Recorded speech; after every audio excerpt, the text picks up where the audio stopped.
Greetings. And welcome to another installment of What is a Funk Bass? I had learned today, Hal's funk bass will not support 1¼ inch TRS connectors. Get this, Hal said TRS connectors were designed back in the very early 1900s by an American telephone company, primarily for use for their switchboard operators to connect their customers to their call.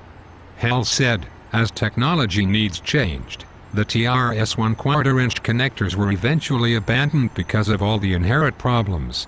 Therefore Hal said his funk bass will not inherit those known problems the telephone company had been plagued with. So what are the known problems TRS connectors pose?